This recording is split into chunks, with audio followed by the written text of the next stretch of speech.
What's up guys, Handish here, and today we're jumping in with a bunch more D2 Season of Opulence updates, confirmations, and roundups. So we've got a few things to talk about, some minor details about the new 6-player matchmade activity, reward changes, and the Season 7 introduction quest. On top of this, we have new details on reveals, what to expect over the next week or so, as well as store changes, pinnacle weapons, and buffs. Yes, there will be some buffs next season, but we're also going to talk teasers for Fall's PvP content, the Bungie Activision split, Triple Infamy is coming up, and we've got some other feedback and stuff to round up, guys. So as always, if you enjoyed the video, a rating below really helps me out. But now, without further delay, let's get straight into it.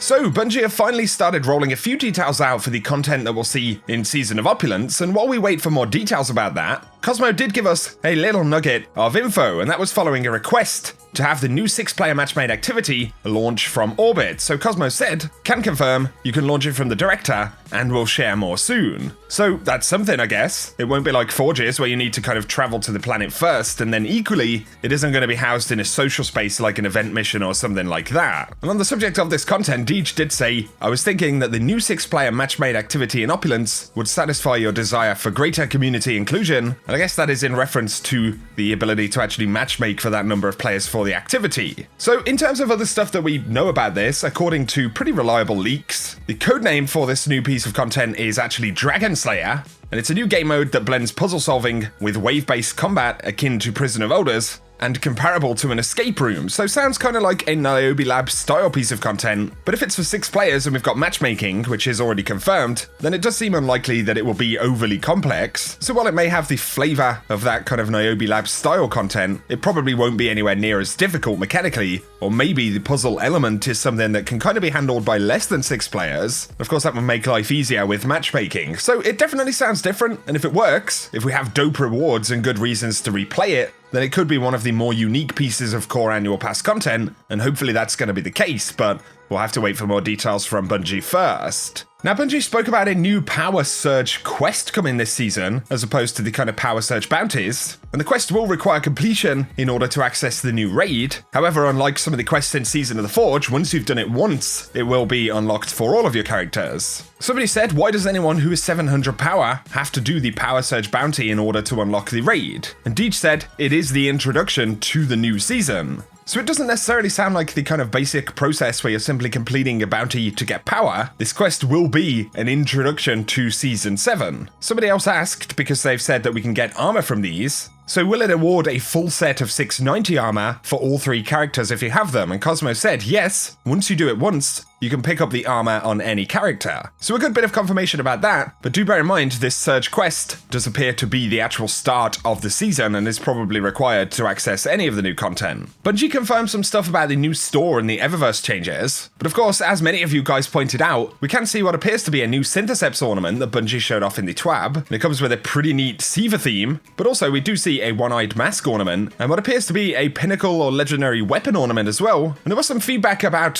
what'll be up for purchase in the new store. And DMG said a small amount of items will be available for direct purchase with silver only, and we'll highlight these items via Bungie when they're live on the storefront. The Best of Year 1 engram, available in Opulence, will have only Year 1 items from Eververse, but there was some negative feedback because some folks thought that they were kind of drastically reducing the amount of stuff that you can buy with Bright Dust, but DMG did clarify that the majority of items are available for Bright Dust, and these will cycle throughout the season on the Bright Dust storefront.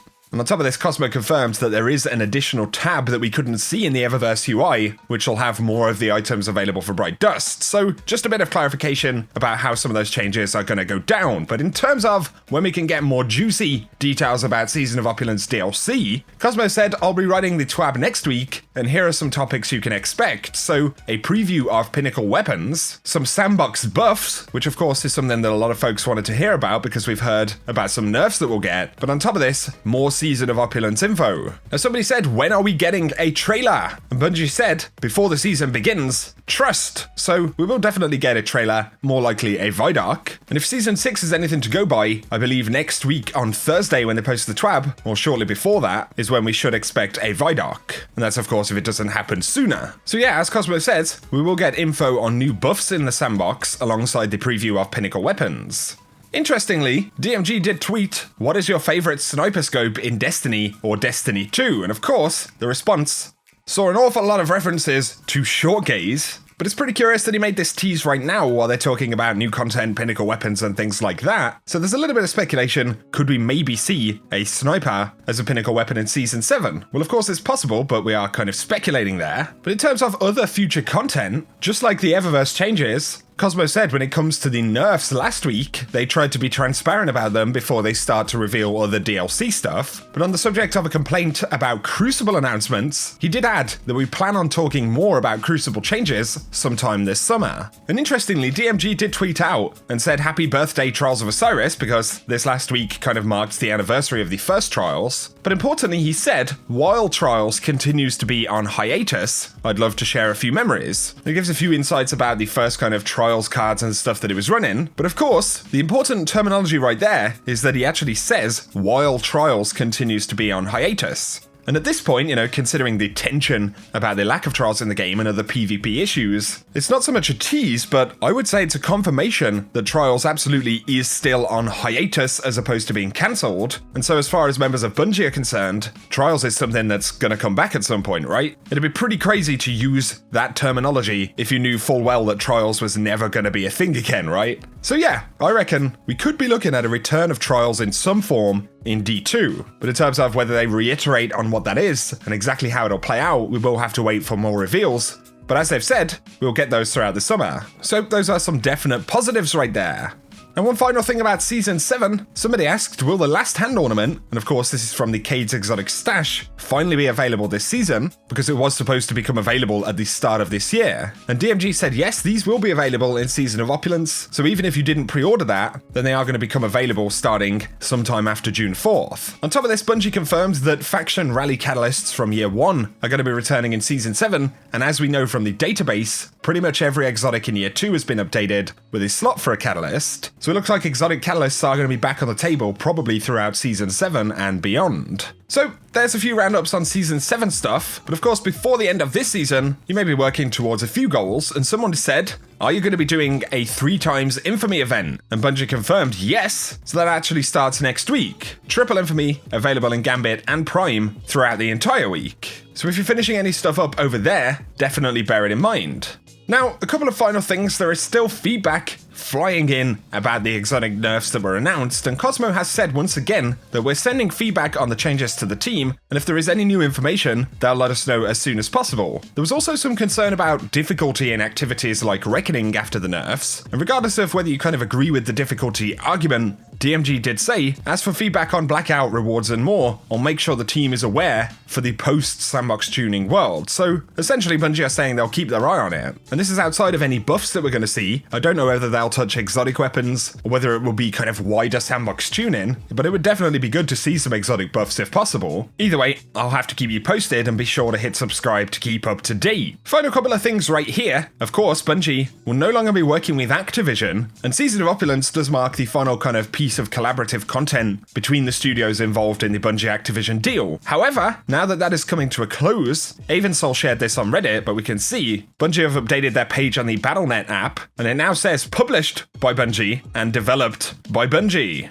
So Bungie are preparing to well and truly become a self-publishing studio. And as they've said, the roadmap and the things that they want to talk about for the future of Destiny 2 are all kind of on the table for this summer. And even that in a way has led to some speculation, the fact that they're going to talk more about D2 this summer. Does that mean that D3 is not going to be a thing or any stuff like that? And of course, what Bungie are doing really is talking about what they know they can talk about, which is D2 stuff and the plan for Year 3, right? And in terms of any D3 announcements, they absolutely aren't going to do that while they have any significant kind of life left in D2, because of course knowing that D3 is going to be a thing, in a weird way is kind of going to kill D2, right? But I think we've got a good while before we need to worry about that personally. Either way, for today guys, that is going to summarize the video. So I'll keep you posted this week on all of the news that's coming up for the new season. If you've enjoyed this video, a like below is very much appreciated. I'd love to hear any of your thoughts on the changes they've announced, or stuff that you'd love to see in Season of Opulence, whether it's general game changes or DLC content. Either way, if you're new to the channel, be sure to hit subscribe and turn on notifications, and I'll keep you up to date with everything related to Destiny 2, all the news,